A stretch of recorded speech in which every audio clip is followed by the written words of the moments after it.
La palabra del Señor dice así: que todos nos consideren servidores de Cristo, encargados de administrar los misterios de Dios. Ahora bien, a los que reciben un encargo se les exige que demuestren ser dignos de confianza. Por mi parte, muy poco me preocupa que me juzguen ustedes o cualquier tribunal humano.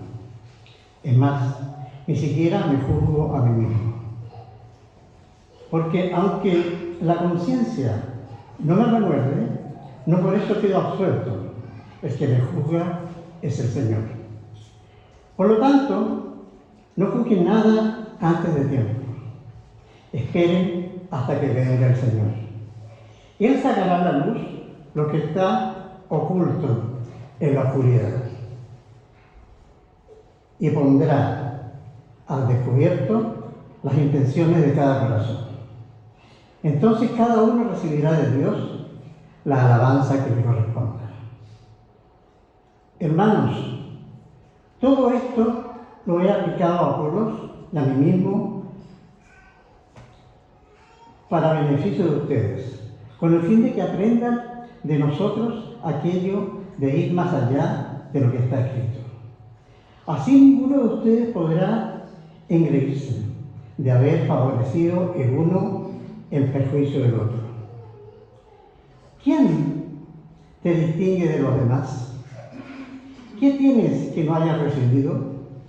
Y si lo recibiste, ¿por qué presumes como si no lo hubieras dado? Ya tienen todo lo que desean. Ya se han enriquecido. Han llegado a ser reyes, y eso sí nosotros. Ojalá fueran de veras reyes, para que cambien, nosotros reináramos con ustedes. Por lo que veo, a nosotros, los apóstoles, Dios nos ha hecho desfilar en el último lugar, como a los sentenciados a muerte.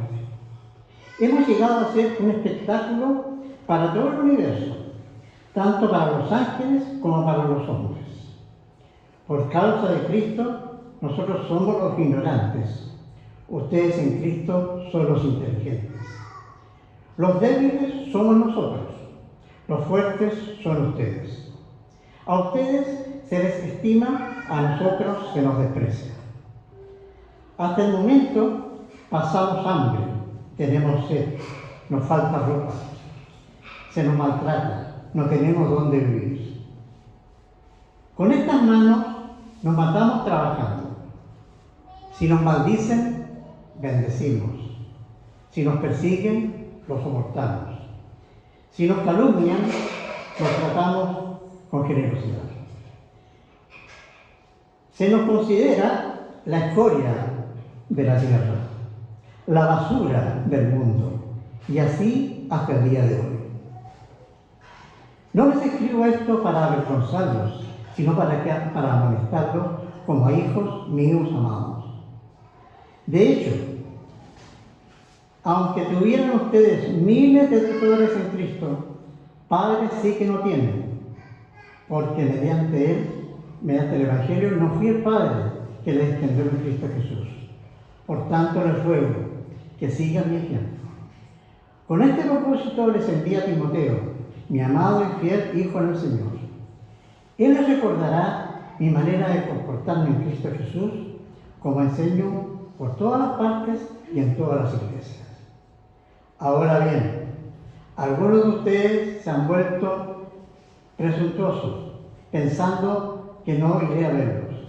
Lo cierto es que, si Dios quiere, iré a visitarlos muy pronto, y ya veremos no solo cómo hablan, sino cuánto poder tienen esos presumidos. Porque el reino de Dios no es cuestión de palabras, sino de poder. ¿Qué prefieren? ¿Que vaya a verlos con un látigo o con amor y espíritu apacible? Hermanos, esta es palabra de Dios. Hola a todas y todos, muy buenos días. Un gusto saludarles esta mañana, esta gris pero hermosa mañana de día domingo. Bueno, vamos a conversar hoy día y seguir con esta serie en Corintios, 1 Corintios. con este sermón que he titulado Líderes siervos fieles, no famosos. Oremos. Señor, te damos gracias por tu palabra.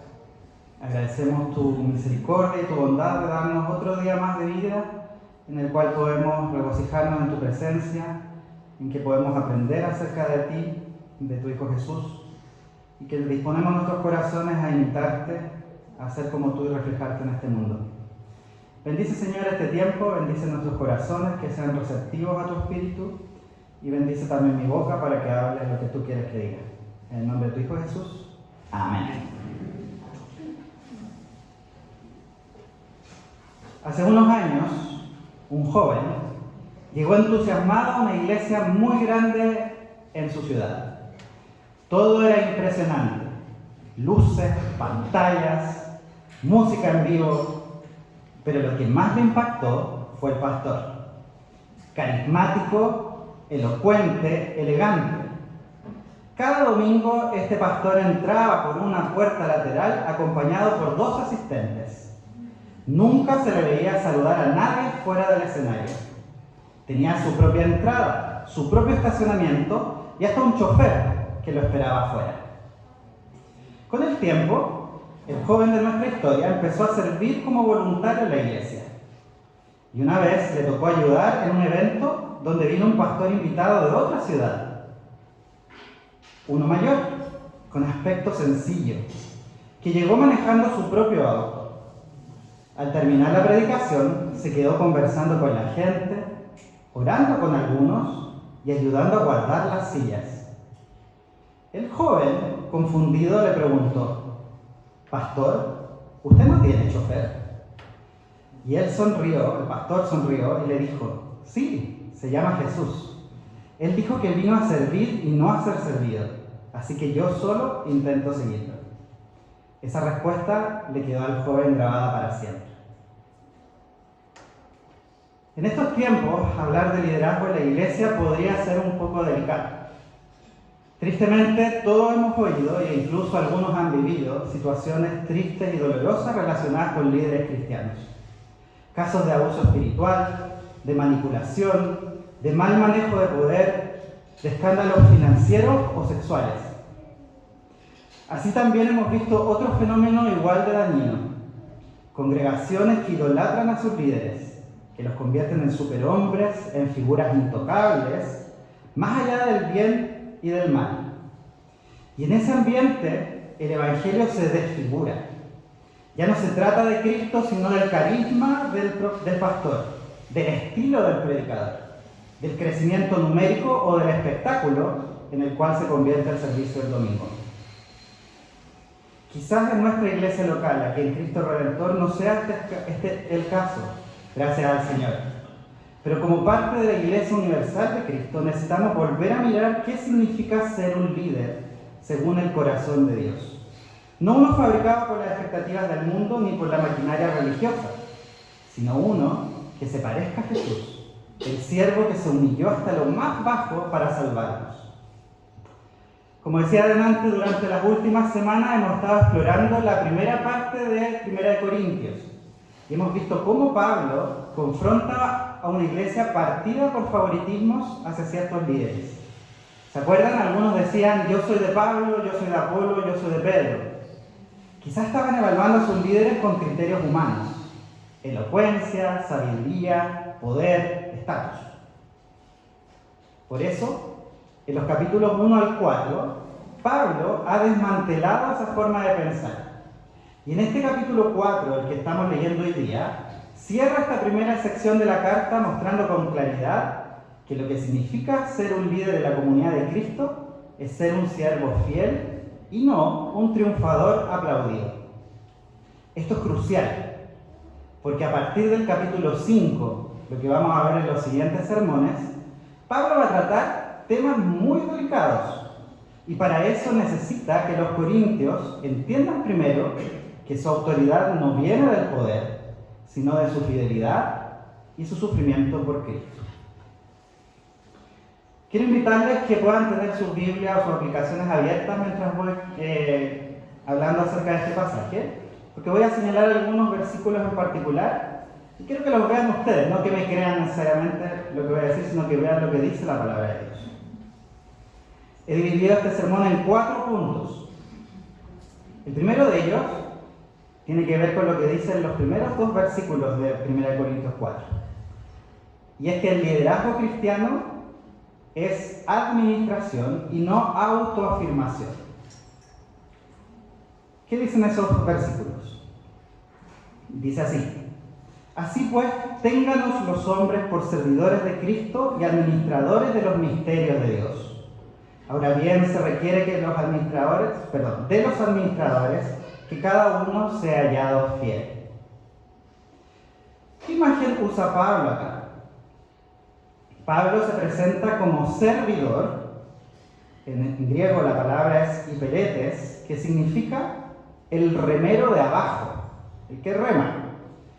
En los barcos antiguos, los remeros que estaban abajo del cobertizo, ¿cierto?, de la cubierta me refiero, estaban ocultos, no se veían. Era un rol que ellos tenían muchas veces ni siquiera voluntario, eran esclavos que eran llevados ahí. Era un rol de obediencia, de esfuerzo y de anonimato. Fíjense esa palabra que usa Pablo acá, para decir qué es lo que hace él como apóstol.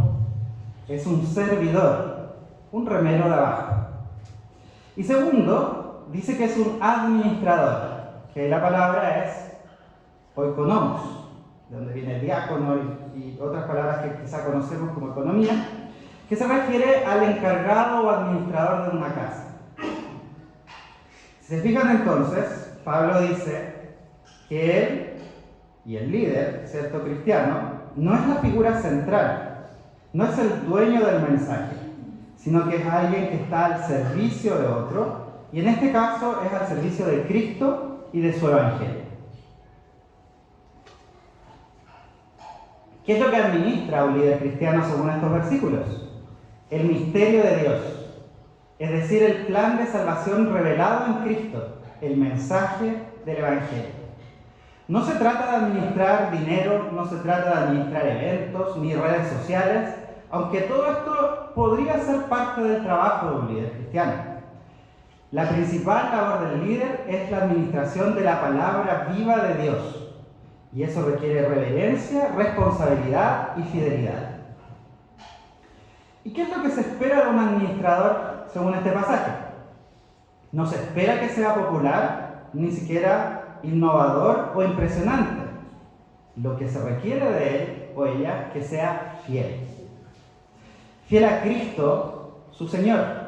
Fiel al Evangelio sin distorsionarlo. Fiel a la comunidad, sirviendo sin buscar protagonismo. ¿Cómo vemos a nuestros líderes? ¿Los vemos como siervos fieles o como estrellas del espectáculo cristiano? Y si tú lideras algo en la iglesia, en tu familia o en tu trabajo, ¿estás ejerciendo ese liderazgo como un administrador fiel? Tal vez nadie te ve, tal vez nadie te aplaude, pero Cristo sí te ve. Y lo que Él busca no es tu fama, sino tu fidelidad. Pablo, entonces, en estos primeros 2 versículos de este capítulo, nos recuerda que el liderazgo no es una plataforma para proyectarnos, sino un encargo que se nos ha confiado. Y el único aplauso que importa es el del Señor, que todo lo ve en secreto. Segundo punto, relacionado con lo último que mencioné. El juicio que vale es el de Dios, no el de las personas. Esto lo encontramos en los versículos 3 al 5. Yo en muy poco tengo el ser juzgado por vosotros o por tribunal humano, y ni aun yo me juzgo a mí mismo, porque aunque de nada tengo mala conciencia, no por eso soy justificado, pero el que me juzga es el Señor. Así que no juzguéis nada antes de tiempo hasta que venga el Señor. Pablo no se deja definir por juicios humanos. En Corinto algunos lo despreciaban por débil, por poco elocuente, y otros lo defendían. Pero Pablo acá deja claro que él no basa su identidad ni su ministerio en la opinión pública, ni positiva ni negativa. Dice que no le preocupa ser juzgado por ellos, pero incluso ni siquiera su propio juicio. ¿No les parece interesante eso? Eso es tremendo. No solamente rechaza la aprobación externa, sino que ni su propia evaluación interna le sirve como el criterio definitivo. Esto nos confronta, porque muchos de nosotros vivimos demasiado pendientes de lo que otros piensan, o nos volvemos jueces implacables de nosotros mismos. Pero ni la crítica ni la autoexigencia son el juicio final. El juicio verdadero, dice Pablo, vendrá con el Señor. Pablo pone toda su confianza en el juicio de Cristo. Él es quien conoce las motivaciones de su corazón. Por eso dice, no juzguéis antes de tiempo.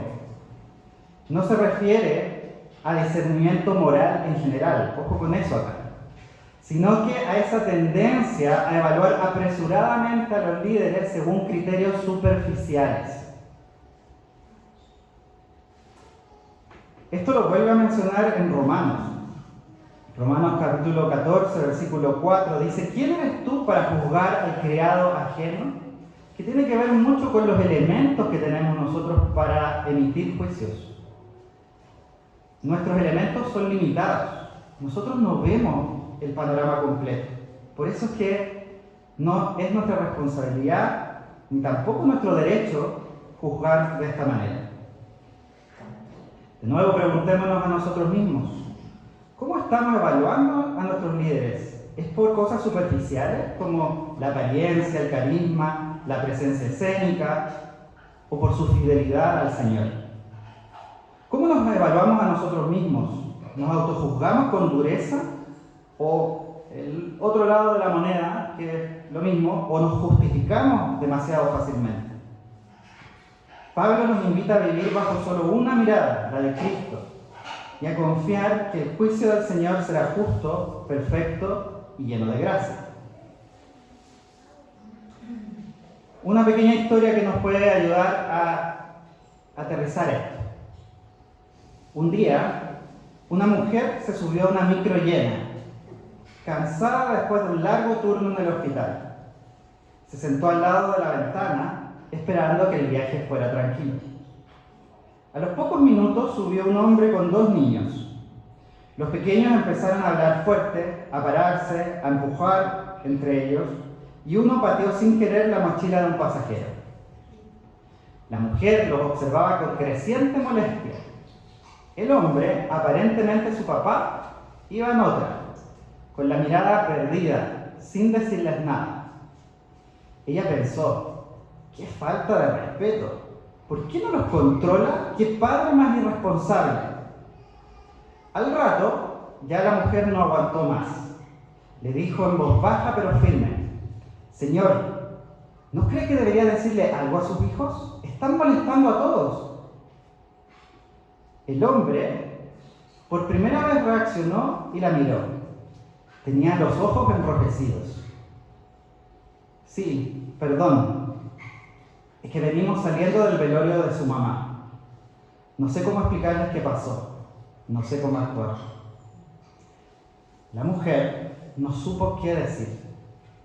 Su juicio había sido rápido, seguro, pero estaba completamente equivocado. Solo había visto un momento, un comportamiento externo. Ella no tenía la historia completa. Así nos pasa a todos. Conocemos un detalle, una actitud, una apariencia, y enseguida nuestra mente saca una fotografía, según nosotros, completa.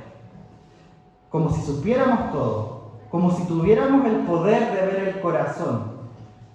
Pablo nos recuerda que solo el Señor puede pagar con justicia porque solo Él conoce las motivaciones más profundas.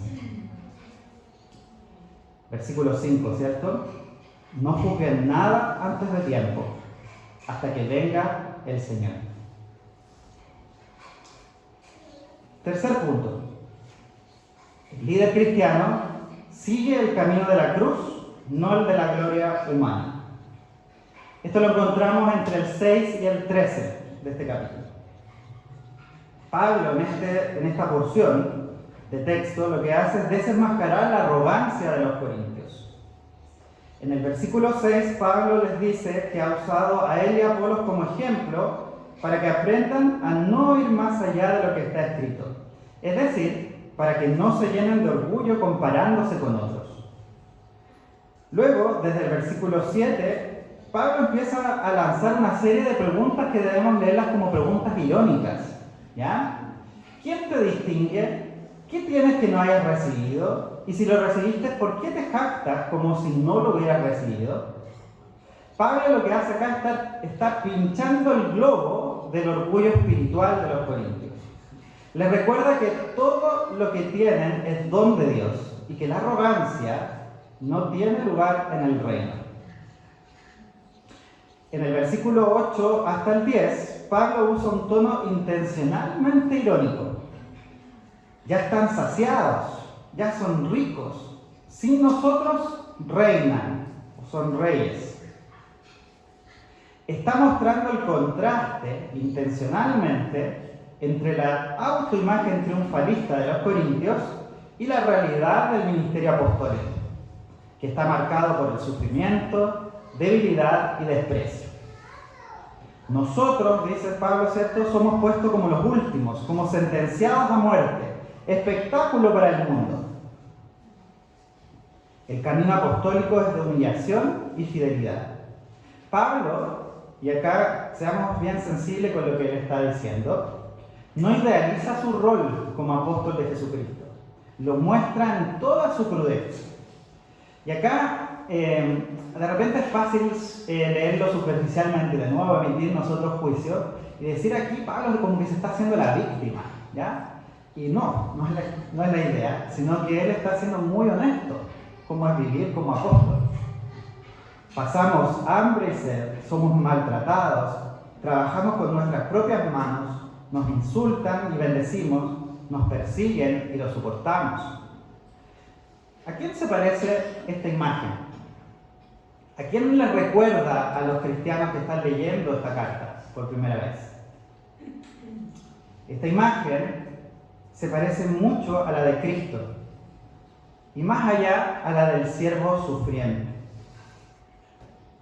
En lugar de exigir reconocimiento, que es lo que podría decir Pablo acá, ¿cierto? Pablo acepta el rechazo. En vez de buscar gloria, vive la cruz. Podemos pensar, quizás a nosotros nos evoque un pasaje de Marcos, capítulo 10, 42 al 45, ¿se acuerdan? Jesús está redefiniendo el liderazgo en el reino. Cuando viene la mamá con los dos discípulos, ¿cierto? ¿Se acuerdan? Y le dice, por favor, que uno esté a tu derecha y el otro a tu izquierda. Jesús le dice, el que quiera ser grande entre ustedes será su servidor. Porque el Hijo del Hombre no vino para ser servido, sino para servir y dar su vida en rescate por muchos. Pablo, fíjense, no solamente está haciendo eco de las palabras de Jesús, sino que directamente lo encarna.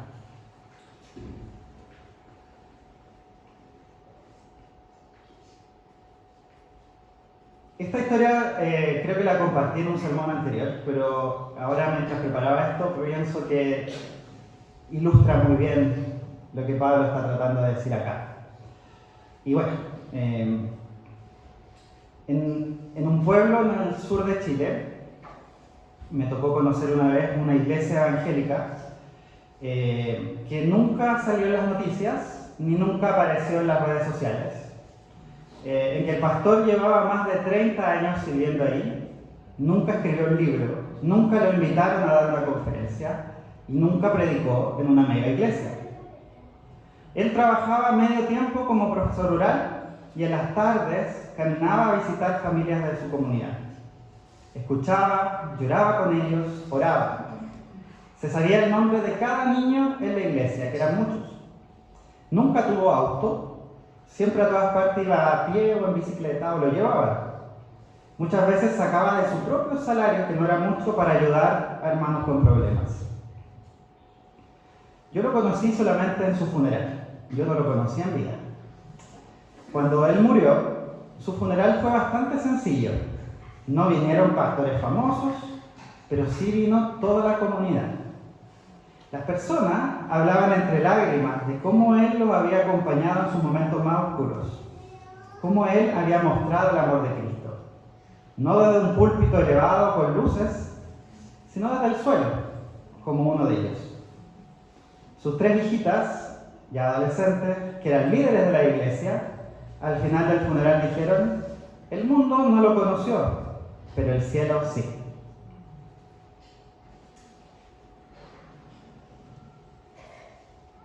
El cuarto punto. El liderazgo siervo es paternal, amoroso y firme. Esto lo vemos en los últimos 7 versículos de este capítulo, del 14 al 21. Pablo no avergüenza, sino que exhorta como padre. 14 dice, ¿cierto? No escribo esto para avergonzarlos, sino para amonestarlos como hijos amados. Después de hablar con dureza, Pablo deja claro que esto no lo dice para humillar, sino que su motivación es que él ama profundamente a esta comunidad. Él, Pablo, no es un líder distante ni autoritario, es un padre espiritual con un corazón tierno pero firme. En el 15 dice, aunque tengáis 10.000 ayos, dice esta versión, que es la Reina Valera. En la que leímos acá decía tutores, ¿ya? Aunque tengáis 10.000 tutores en Cristo, no tendréis muchos padres. En el mundo greco-romano, el ayo era como un tutor o guía, que cumplía su rol, enseñaba, pero no desarrollaba una relación de afecto, ni de sacrificio, ni de pertenencia, que sí tiene un papá. Pablo reconoce que puede haber muchas voces, muchos maestros, muchos influencers, pero la paternidad espiritual es algo diferente. Es compromiso, es formación y es entrega personal. Pablo entonces no solamente está trasvasijando conocimiento, sino que él va muy en línea de las corrientes pedagógicas actuales, ¿ya? O sea, 2000 años antes él está ahí modelando, encarnando. Y él les dice, les ruego que me imiten. ¿Cuántos de acá, de los que somos profesores universitarios de colegio, podríamos decir eso con propiedad? Mírenme a mí, imítenme. Ya hay que tener convicción en lo que uno tiene, ¿cierto? Fíjense también de que Pablo no está pidiendo una obediencia ciega, sino a una imitación del estilo de vida, pero centrado en Cristo. No se trata de copiar su personalidad, sino su manera de vivir el Evangelio. ¿Qué mejor prueba de eso, de que él está viviendo una vida coherente e imitable, que enviar a sus discípulos, a su hijo espiritual directo, que sería Timoteo? En el versículo 17 entonces, él les dice que lo envía no solamente como mensajero, sino como alguien que conoce de primera fuente este estilo de vida: servicio, humildad y fidelidad. Y finalmente, Pablo, en los versículos 18 al 21, declara este amor con autoridad. ¿Qué quiere? ¿Que vaya a ustedes con vara o con amor y espíritu de mansedumbre? Pablo aquí muestra que el amor no elimina la autoridad, pero sí le da su tono. No está amenazando, sino que está llamando a la comunidad a madurar y responder con humildad y arrepentimiento. Podemos aquí también pensar sobre nuestra propia realidad en este instante, siglo XXI.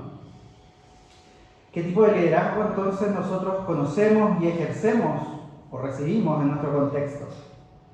¿Solo enseñamos o también formamos con amor y ejemplo? Importante también, ¿aceptamos corrección de aquellos que nos aman o nos resistimos a ella?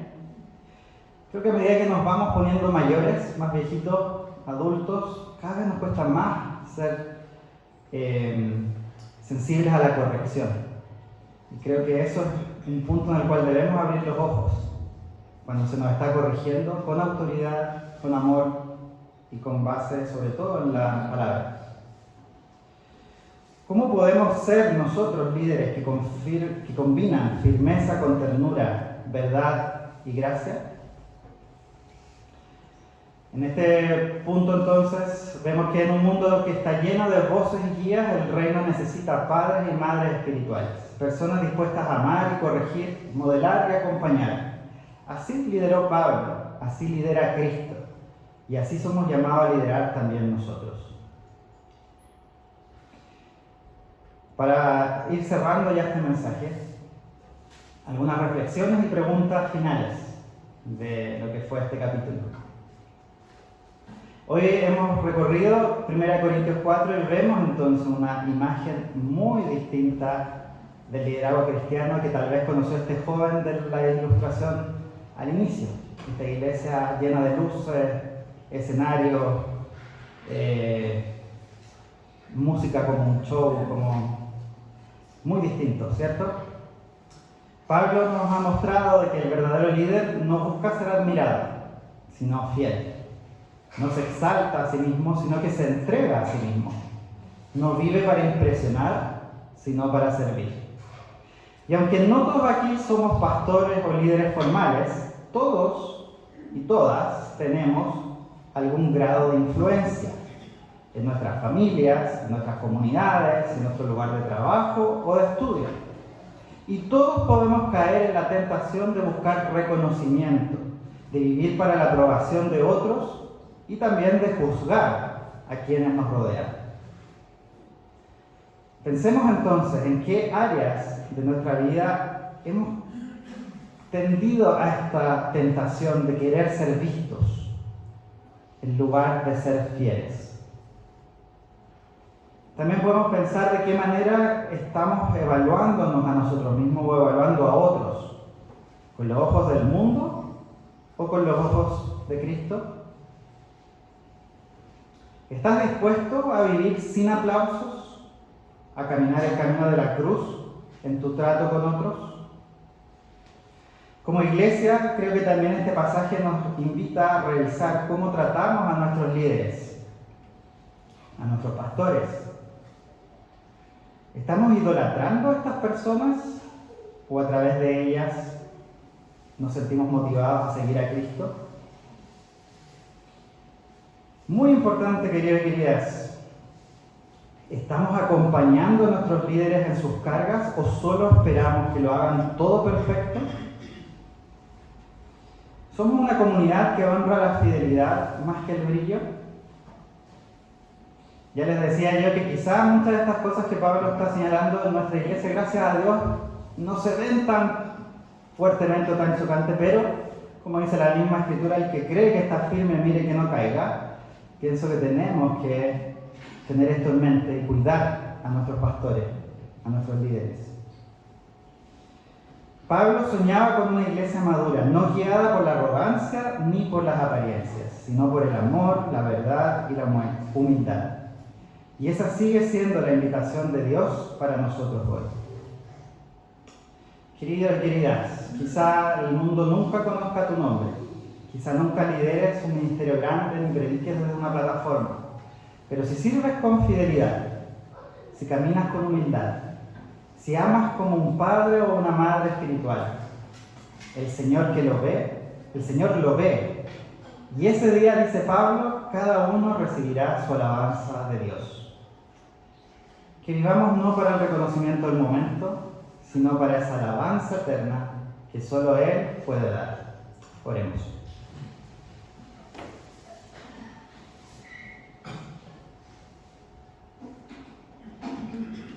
Señor Jesús, gracias te damos por quienes nos pastorean. Gracias te damos, Señor, por los líderes de nuestra iglesia que con humildad quieren parecerse a ti, Señor, y nos invitan a nosotros a hacer lo mismo. Te pedimos que podamos cuidarles a ellos como comunidad, que podamos ser sensibles también a sus carencias, al precio que pagan por seguirte y ser fieles a ti, que podamos sostenerles también en ese sentido. Te pedimos también por cada uno de nosotros como pequeños líderes, como pequeños pastores y pastoras, Señor. Que tú nos ayudes a ser fieles a ti. Que seamos coherentes entre lo que predicamos y cómo vivimos. Que cada persona, Señor, que nos rodea, aunque no sea seguidor tuyo, a través de nuestro testimonio pueda verte y reconocerte. Te pedimos todas estas cosas en el nombre de tu Hijo Jesús.